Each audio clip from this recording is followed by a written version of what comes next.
Welcome, guys. Great to see everyone here again today for our first live stream of 2024.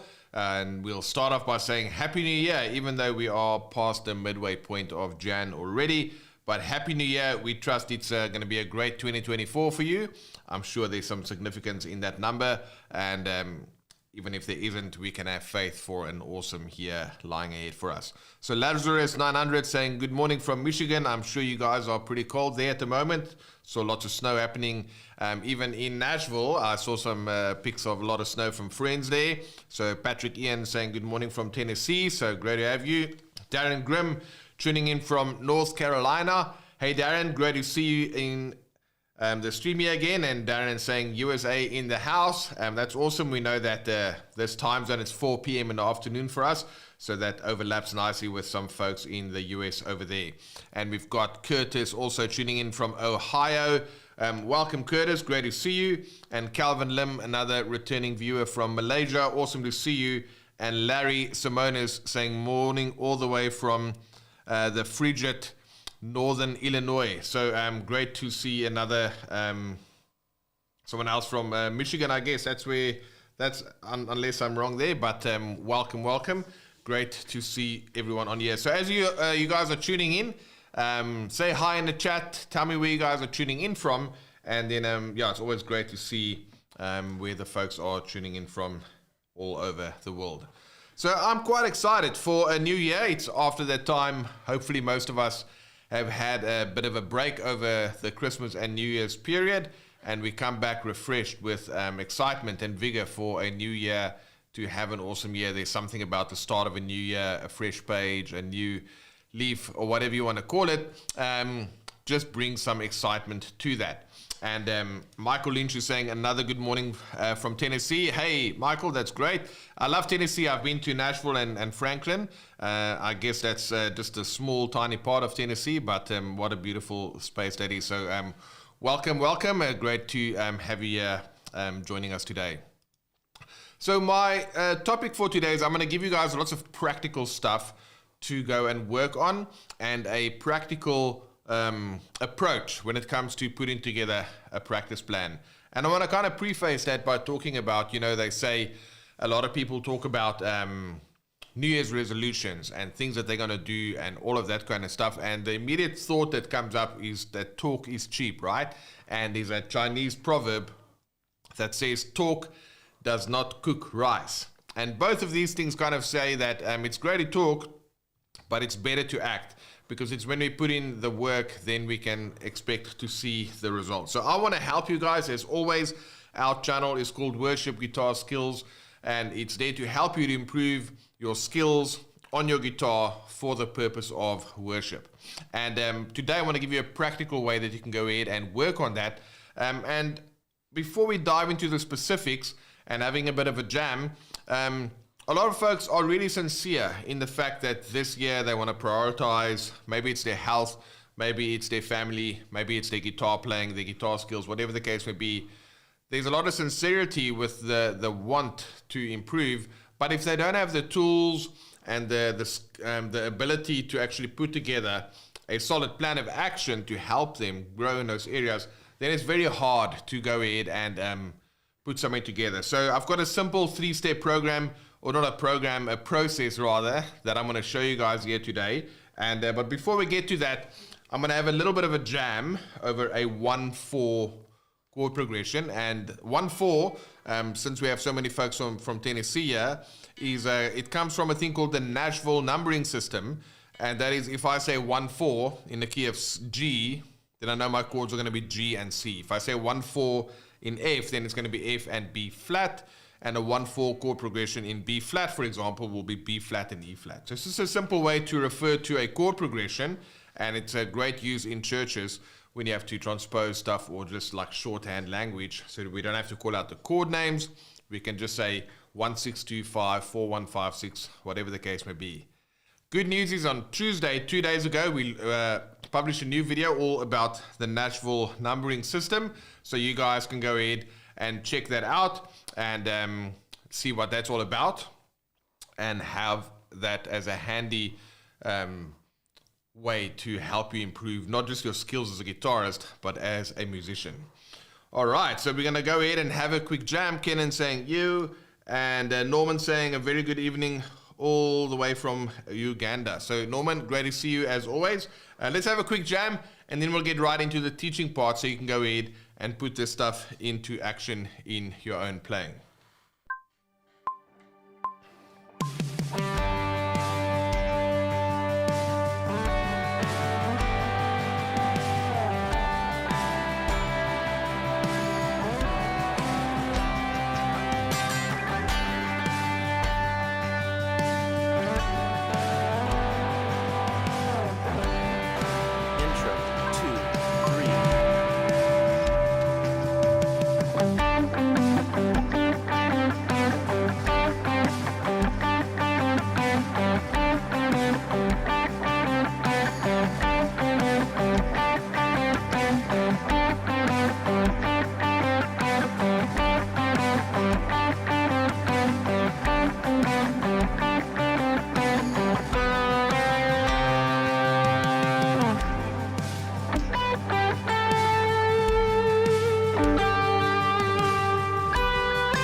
There we go. So just a solid little jam just to kind of loosen up the fingers.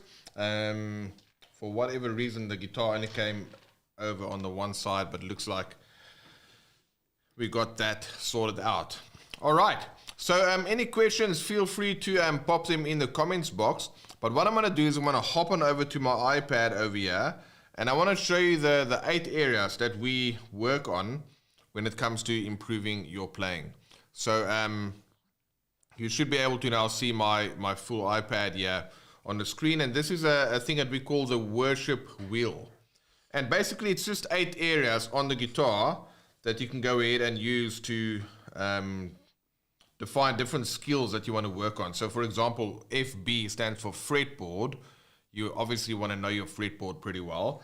HM, that stands for harmony, which those are your chords that you play on the guitar. Of course, having a good chord vocabulary is very important. I played a couple of simple chords in my jam over there. And then ML stands for melody. That is when you play some lead lines, and not necessarily lead lines, but just melodies and hooks and those kind of things. I played some of that in the jam. And then of course there's rhythm. Now rhythm is the thing that's going to make your single notes and your chords actually come to life. So if you only know a handful of chords from your harmony section, and you only know a few simple scales or chord tones or whatever the case may be, then having a good command of your rhythm is going to make this sound awesome. Where some people might have a lot of chords and a lot of scales, but if they don't have a good rhythm, it's going to be hard to get some good life out of these things. In any case, so now we've had fretboard, harmony, melody, rhythm, and then our next one is tone. So you obviously want to improve in your tone. So I had a tone dialed in here with a delay that was kind of synced to what we did right there in the playing. And then the next one is theory. That's TH. So it's good to understand some theory when you are actually playing things on a guitar, because then not only do you play what you play, but you can understand why it works. So you want to improve your theory. And then the last 2 is your technique. A lot of the stuff that I played just now used some palm muting, some string muting, a little bit of articulation. So those techniques are super important. And then, of course, oral. That means your ability to hear different chords and intervals and all those kind of things. So the goal here is, and I'll do it with red, let's just say your fretboard knowledge is pretty good, but your chord knowledge is about there. If you have to score it, you know, out of at this area is low and that area is high. So maybe the chords aren't so great. You don't know that many scales. Let's say your rhythm is very good, but you're struggling to get a good tone. You don't really understand theory that much, and your technique is kind of average. And but let's just say for some reason you've got a really great musical ear. Now, if you connect all of these things together, it's supposed to form like a nice wheel. But imagine on your car, if you had wheels that were shaped like this, that would be a very, very rough ride, right? It's not going to be a smooth ride on your car. You are going to have a really bad experience there. So what you actually want to do is you need to work on then how do you actually get this wheel to be more like a wheel, right? So even if you have a small wheel, it's better to have a small wheel like I've just drawn over here than what it is to have, you know, a super curvy wheel like that. So that is how you first of all define what skills are you going to be working on as it relates to where you want to improve. And I'm going to give you that 3-step process shortly. Then we can go ahead and see how you can first of all figure out which of those areas are you weak in, and then which of those areas do you want to improve on. So Kenan is saying it sounds looking and sounding good. Thanks so much. And then Beulah saying greetings from Canada. Sounds lekker. Yes, we know we have South Africans all over the world. So Beulah, either you know some South African slang or you are from here. So great to have you. Thanks for tuning in. All right, so if you guys have any questions around what I've just shown you, let me know in the comment section also. Is like, what area do you feel you want to work on? Because, you know, if we try and do all of them at the same time, it's probably not going to be a smooth experience, because everybody's got a limit in terms of like time, right? So look at this. You've got fretboard, harmony, which is your chords, melody, your scales, rhythm, tone, theory, technique, and oral. Which of those 8 areas do you want to work on? And then let's go ahead and put together the plan of action here. So that's our first step, is number 1. Let's make that black there. Number 1, you want to go ahead and choose an area. Okay, and it doesn't have to be the area for the whole year. It can be the area for now that you want to start with. Maybe your area is going to be chords. Maybe you want to learn some better chord voicings, so you have more, more chords to choose from when you're playing live. The second thing that you want to do is you're going to set a constraint. And I'm going to talk to you about what that is in a second. Constraints, that's really one of the best things that you can do when it comes to learning things, because it's basically going to help you really understand, or you learn how to learn, right? It's important to learn how to learn, and then you set a constraint as it relates to focusing on what you are going to do instead of trying to do everything at the same time. And then the third thing is you want to set a goal. All right. So that's our 3-step process. And I promise you, if you're going to put this into action, I'm going to expand on this now. I'm going to expand on this now, and then we'll go ahead and we'll also answer questions in the comment section. So I see a question there, Lazarus. We'll get to that shortly. And Darren Grimm saying, I definitely want to learn more about the basics of triads. Perfect.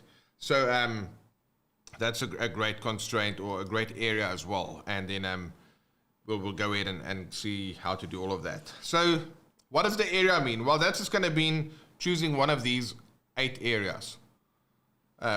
Which of the 8 areas do you want to work on? So Darren now mentioned he wants to work on is understanding the basics of triads in a better way, right? So then that's going to probably fall around the chords section over here.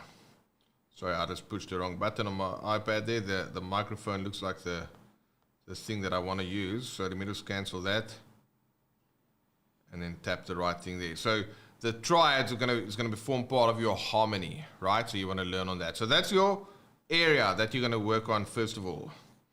Now, for our fictitious example here today, which could be a real example for some of you, let's say that my area is the fretboard. I want to learn the fretboard a little bit better, and also harmony. So obviously the fretboard and chords, that goes hand in hand. So that could be my area over there. Now the constraint that I can give myself is, let's just say, like before we even get to full-on chords, we say we are going to focus on 2-note chords. That's my constraint. Okay? 2-note chords. Instead of trying to learn all the big chords on the guitar, I'm just going to focus on 2-note chords. And then my goal is I want to be able to play across the whole neck in the key of G. That's my goal. So can you see between these three things, we've got one thing which is the area, we've got the constraint, it's 2-note chords, and then we've got the goal, the play across the whole neck in the key of G. Then you can kind of triangulate a really good practice session just out of that. So I'm going to demonstrate a few things for you. So let's just say I want to learn 2-note voicings. What might those be? Well, here's one.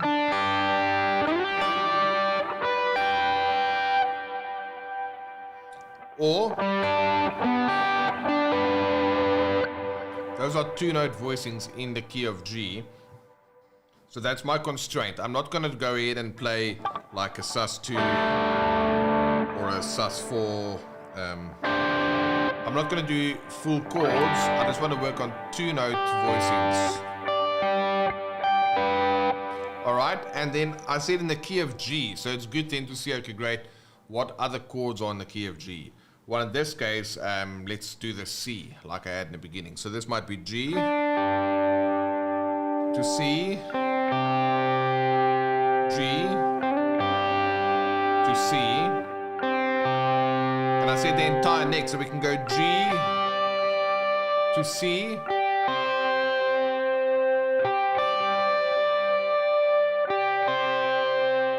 and then just between those two, it's not quite the full neck, because there we had G.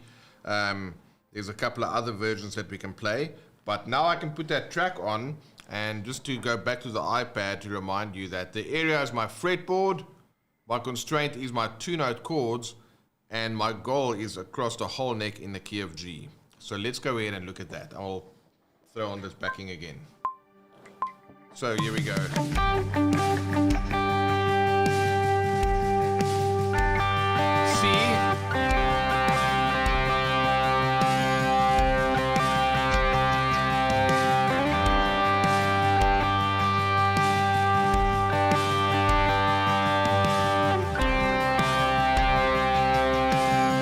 To a different part of the neck, G,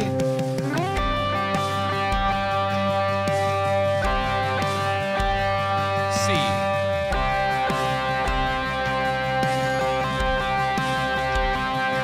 G,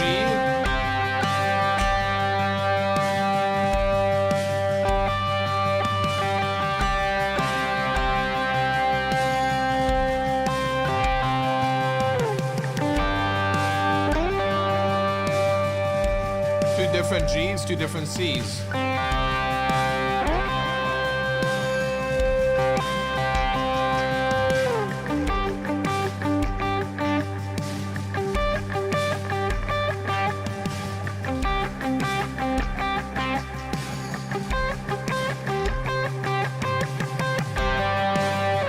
Etc. So that obviously is not, the point is not to be super creative right now.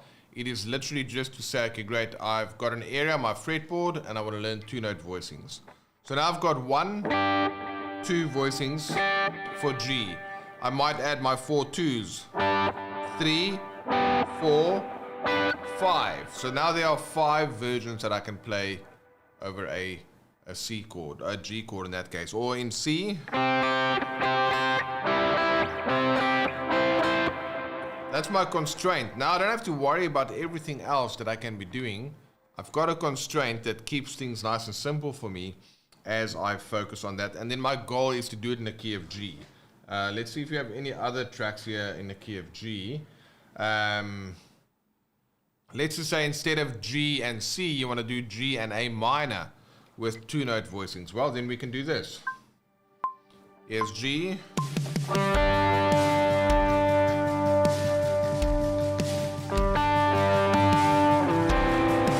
A minor. 2-note voicing.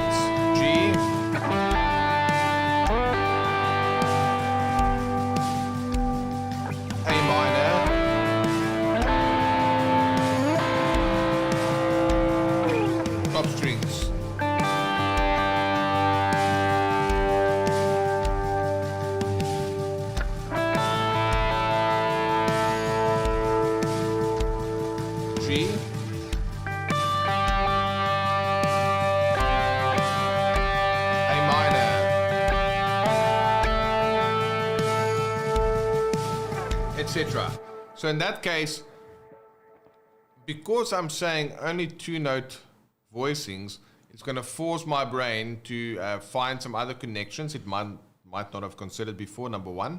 And number two, it's going to also give your brain the gift of focus, because now you don't have to worry about playing all these other things. You can literally just keep it simple about that. Now, that's the process. Like we said, you choose an area, you choose a constraint, and then you choose a goal. Now, back to Darren's point. Darren is saying, I definitely want to learn more about the basics of triads. Now, there's two things that will go hand in hand with that. If we go back to our worship wheel, then you'll remember that we had theory over here as well. So then it's basically the theory of triads, and then it's going to be where to find the triads on the guitar, and then maybe what chord voicings to play with a triad. So there's 3 different ways in which Darren, for example, can go ahead and work on those triads. So first thing is just understanding, okay, and we did a video about that. It's called something about the fretboard puzzle. We haven't done that too long ago. But yeah, you can go ahead and check that out, the fretboard puzzle. So what you want to do is if you want to learn more about triads, well, the first thing is, it's just 3 notes. And then you want to ask yourself, well, okay, cool, can you play the triads on 1 string? So like this. That's a C. And then can you do it on strings 5, 4, and 3, strings 4, 3, and 2, and strings 3, 2, and 1. That's the root position. Then I get my first inversion, and then in this case, E over here. Then you just want to learn the shapes at first. You're just going to go very slowly. Either you're going to learn the theory of triads, or you're going to learn the shapes. And then you can again just take a simple backing track like this. Maybe I can clean up my sound a bit here. I'll go to a slightly different tone. And then I can say, okay, great. I'm now going to focus on triads over that G-C progression. So my area is fretboard. My constraint is triads on strings 1, 2, and 3. And my goal is I want to learn to play that better in the key of G. So then you might do something like this.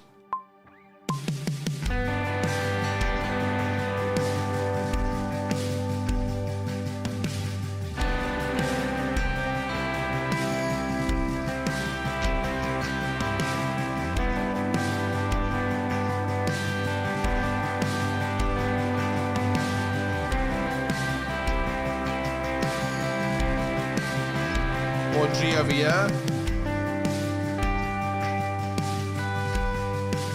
And then a C.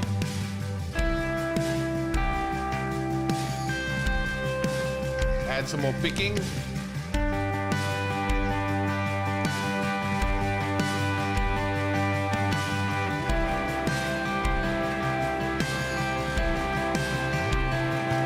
G.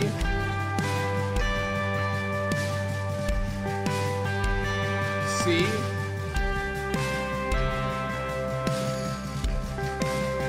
etc. So there, in that case, what I've done is I removed, well, first of all, I played that along with the track. So you can go ahead and then say, okay, cool. Before I can do it with a track, I just need to be able to play all the G triads. Then C. Then maybe E minor.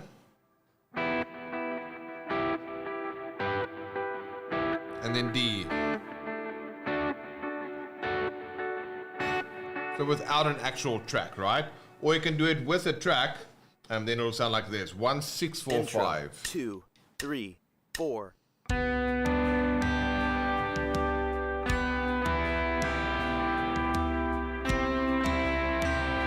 Chords are moving a bit faster.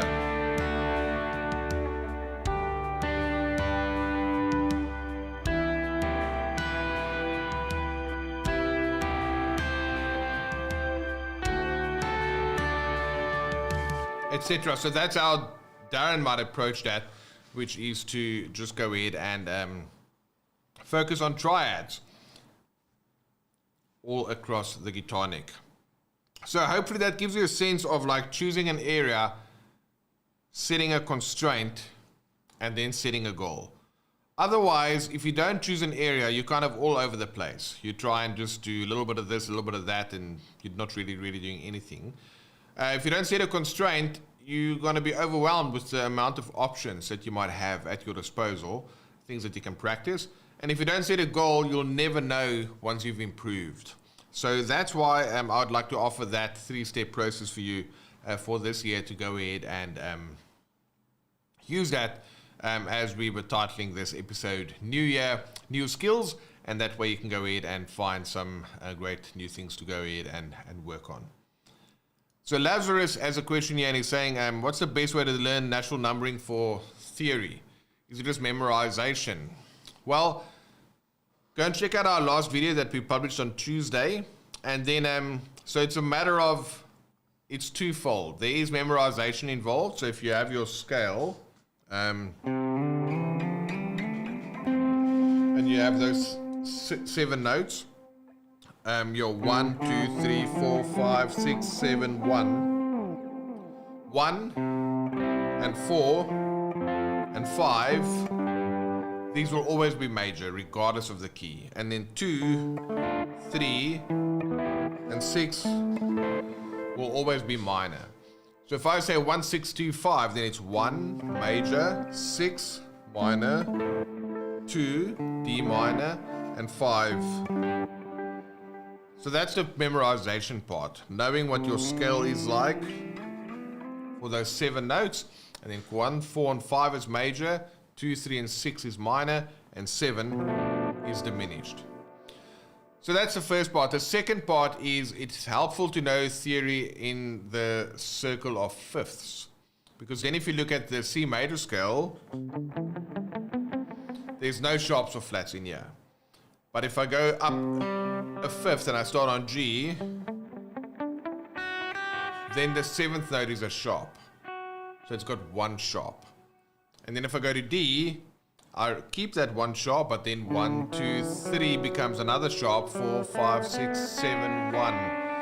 3 was the F sharp, and then the new sharp that is on 7 is a C sharp. Then you go up a fifth to A. That one has got 3 sharps, and then E will have 4 sharps, and B will have 5 sharps. That way is a bit of theory involved, just knowing the circle of fifths. It's actually not even theory, that's also memorization, right? That way you will know, because if I say to you, tell me the notes of the C major scale, and you know that the C major scale doesn't have any sharps or flats, then you can just go up the alphabet. C, D, E, F, G, A, B, C. And then if you go to, in fact, I might even draw that out for you real quick. So just to show you guys the circle of fifths, we are busy working on a way like a cheat sheet for you that you'll be able to download and get all of this handy in one place. But the scales that you play in music is really just the alphabet in a way. So if I make that 1, so we have C, D, E, F, G, A, B, and C. So then it's going to become 1, 2, 3, 4, 5, 6, 7, and then of course again 1, because C and C is the same. So I'll scroll down that a little bit there. So 1 is always major, so 2 is a minor, 3 is a minor, 4 and 5 is major, 6 is a minor, 7 is diminished, and that goes back to 1. So that is in the key of C. Now, if we talk about sharps and flats, and maybe I'll do a nice thing for us over here. C major has 0 sharps or flats. Okay, and if let's move that down a bit so you can just see. I might move that camera of mine shortly. So sharps or flats, it has 0, because all the notes are just C, D, E, F, G, A, B, C. But now we were talking about the cycle of fifths. If I take now the 5th note of that scale, if I take that and I write G, A, B, C, D, E, F, G, then that is not the F major scale, but if I add F sharp in here, that's going to become, sorry, the G major scale. If I add in F sharp, that's now correct. So what does the G major scale have? It has 1 sharp. Now I'm going to go ahead and count up 5. So 1, 2, 3, 4, 5, which is D. So I can now go ahead and then start with D. So it's D, E. It's going to take the F sharp from the previous scale, G, A. So I just go up alphabetically C and D.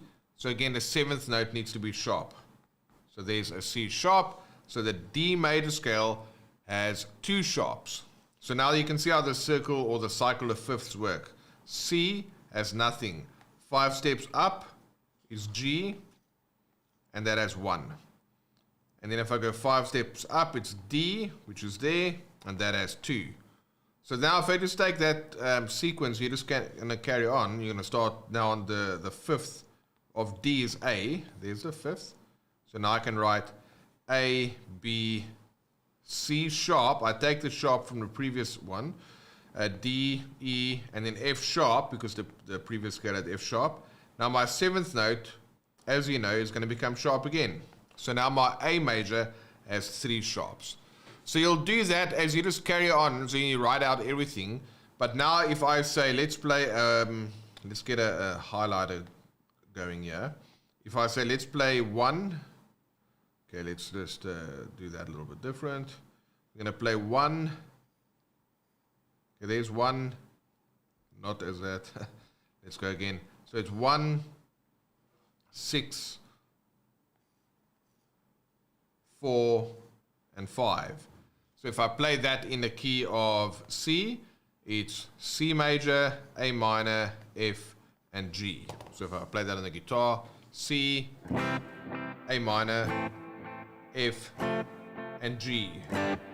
But if I do the same thing in G, it's going to be G, E minor, C, D. Of course, I didn't write in all the chords, but now you know that 2 and 3 and 6, those are minors, right? So 2, 3, and 6, 2, 3. Now you can see how that pattern stays the same, and 7th will be diminished. But now in any case, I can play G, 1, E minor, 6, C, 4, D, 5. Or if I do it in D, it's going to be 1 is D, 6 is B minor, 4 is A, 5 is A. Sorry, 4 is G, 5 is A. If I go to A major, 1, 6, 4, 5. That's how you learn the shortcuts out of the what I've just given you now for the natural numbering system. So as you can see, there's a little bit of theory involved, but as long as you learn these shortcuts, then you are going to be able to just play these without really thinking about it. And we're working on a cheat sheet, so if you check back to our last YouTube video that we published in a few days, and we'll have a link there for you to get access to that. So hopefully this is useful for you guys, choosing an area you're going to work on, setting a constraint, and then setting a goal. And if you do that in your practice sessions, you're going to be really improving the way that you go about practicing. So if anyone has any other questions, feel free to pop them in the comments box. I'm happy to stay a few minutes and answer some questions. Another person from Michigan, hey Frank, great to see you. He says he's tuning in from outside of Ann Harbor. Hey Frank, great to see you here with us. So yeah, that's it. New year, new skills. As a recap, you want to go ahead and choose the area that you're going to be focusing on in your playing. Is it fretboard? Is it harmony? Is it melody? Is it rhythm? Is it tone? Is it theory or technique? All right, and if you guys want to email me, this is my email address right there, shaw@worshipguitarskills.com. Then we'll send you a free copy of this sheet. And then choose an area that you're going to work on within those 8 areas. Set a constraint for yourself, and then go ahead and set a goal in terms of how you want to go ahead and work, and how do you know when you've reached that goal. that'll really help you to put together some super cool and effective practice sessions. All right, so Beulah, thanks for that. Beulah saying this is good teaching. Happy that you are learning something from this, and that's what we exist to do. Yeah, it's just to help guitarists across the world improve their skills so that they can level up their worship playing wherever they are focused at. All right, so we've got Jose tuning in from the Dominican Republic, and he says, when doing improv, how do you know which parts you should or shouldn't play? Excellent question. So improv, the word comes from improvisation, which is basically composition on the spot. So you're just basically going to compose on the spot. So Jose, what I do for that is I basically I like to think of it in terms of like chord tones. So think of it like this. If you watch a cool movie, if you read a cool book, what is the one thing that's going to stand out? It's going to be the story. Either it's going to be a boring, predictable story, or it's going to be super chaotic, or it's going to have a nice balance between order and chaos. That really, in a nutshell, is how you go ahead and do all of those elements, is telling a story. So we'll go ahead and I'll give you guys some ways in which I do that. So just want to say for Beulah, thanks so much. Sent us a super chat there. Really cool. Really appreciate that. All the support we're getting from you guys. And Darren is saying, the natural number is awesome. Thanks, Charles. I wish a man is transitioning to it and we're all trying to learn. Wonderful. Check out our latest video. And if you have any questions about that, feel free to let me know. I'm happy to help. And then Patrick says, I just had a light bulb moment. Great teaching. I'm really happy to hear that. It's always great when folks have a light bulb moment. And we've got Eleanor following from Haiti. Welcome. Great to have you join us. So back to Jose's question. A great story is going to have a combination between tension and resolution. Tension is when something is about to go wrong, and then there's a resolution. So if you think of any story, it's got one big tension point and then one resolution, but also throughout the story, it's a lot of that. Now, if you don't have any tension, your story is going to be boring. And if you don't have any resolution, your story is going to feel chaotic. So what you can do, to answer your question, which part you should or shouldn't play, chord tones is your friend. That gets you to highlight what you are playing over. Chord tones are the resolution. That's the things that sounds like, okay, great, I'm home now. Non-chord tones, which are typically, if you play triads, 3 notes will be chord tones, and the other 4 is non-chord tones. Those will be your tension notes. So you want to combine that together. So let me just give you a quick sample of this. The first time I'm going to do it wrong the first 2 times. So hopefully someone tuning in won't have anyone tuning in midway, because I'm going to either just play chord tones, I'm going to just go safe, or I'm just going to play non-chord tones, so with no resolution, and then it's going to be too chaotic. So on the left-hand side, it's going to be too much order and predictability, and on the right-hand side, it's going to be too chaotic and very unpredictable. Then I'm going to join those two together. And how you join your tension and your resolution together is like anything you do in life. It's a nice balance, and when you get the elements balanced nicely, then it's pleasing to listen to. So here we go. Remember, I'm purposefully going to do the first 2 times the wrong way. I'm going to go boring, and then I'm going to go a bit chaotic, and then we're going to clean it up.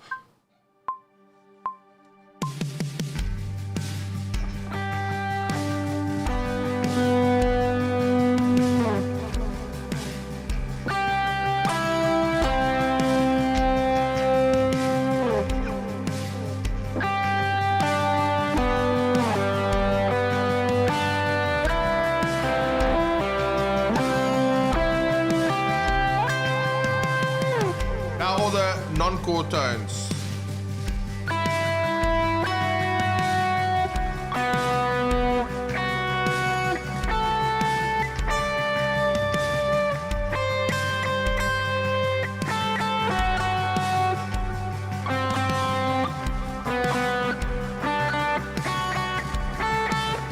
I'm going to do it properly.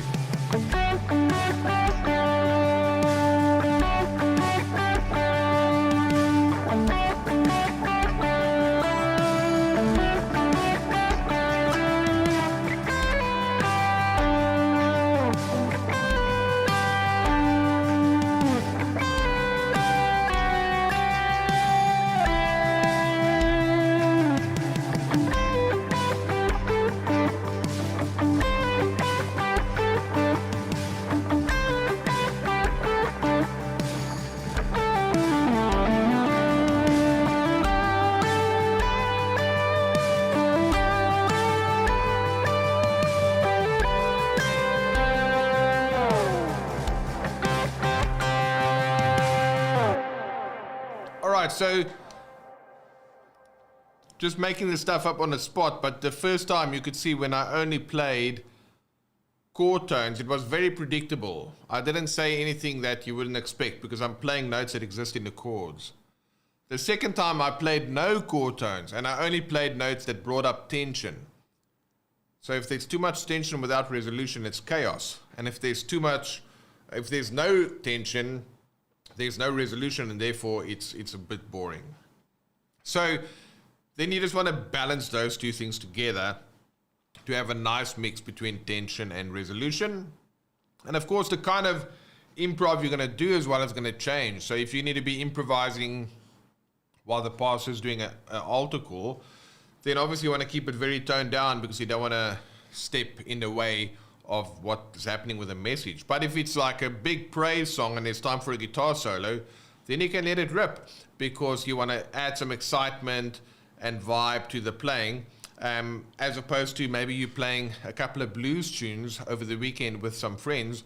Well, then you can let it rip even more. So the improvisation is a combination of tension and resolution, and how you turn that dial for between chaos and order and reserve to like really in your face kind of playing is going to depend on the situation. So hopefully that makes sense. Jose, it's a great question, and awesome to see that we've got folks tuning in from the Dominican here. What a beautiful part of the world as well. So thanks for that question. Really awesome, Jose. So yeah, there we go, guys. Time always flies when we do these things.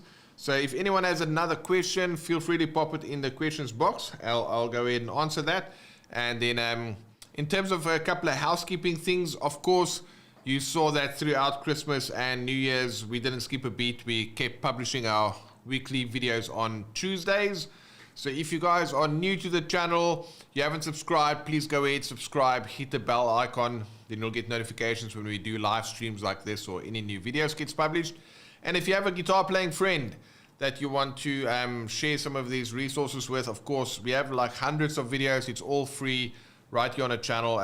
We'd love for as many people as possible to find out about it so that they can improve their guitar skills. So any way in which you can share the love there, that would be really awesome. And thanks so much again. Another super chat here from Jose. Thank you so much. I really appreciate that. Both Beulah and Jose giving us a super chat here today. Much appreciated. And then if you guys have any questions, you can contact me, Shoal at worshipguitarskills.com. I don't know if I'll be able to quickly throw on that overlay window in order to do that because I'm just doing this on the fly. But yeah, if there's any way that we can help you guys, you leave comments underneath the videos, you send us an email, support@worshipguitarskills.com. We'd love to hear from you, see if we can help you in any way, shape or form. And in some of our videos at the bottom, they've got links to additional resources if you want to go ahead and figure out, learn a few additional things. So with that said, we've come to the end of another That Worship Guitar Show episode. Really awesome hanging out with you guys, spending time with you. We've got the full year ahead of us here. My prayer is that you will have a blessed year filled with favor, and that you'll receive God's wisdom and that you'll hear his voice. And from that place, let his kingdom come wherever you are living, and whatever is under your influence and leadership, and that you'll be able to really improve your guitar playing as well, so that you can worship without any limits or constraints when it comes to expressing your love for God. So guys, thank you so much for tuning in. Much love, much blessings, much favor, and then we'll see you guys on Tuesday this coming week. We'll publish another video, and then we'll be back again next week, Thursday, with another episode of That Worship Guitar Show. All right, guys, take it easy, and I'll see you on the next one. Cheers.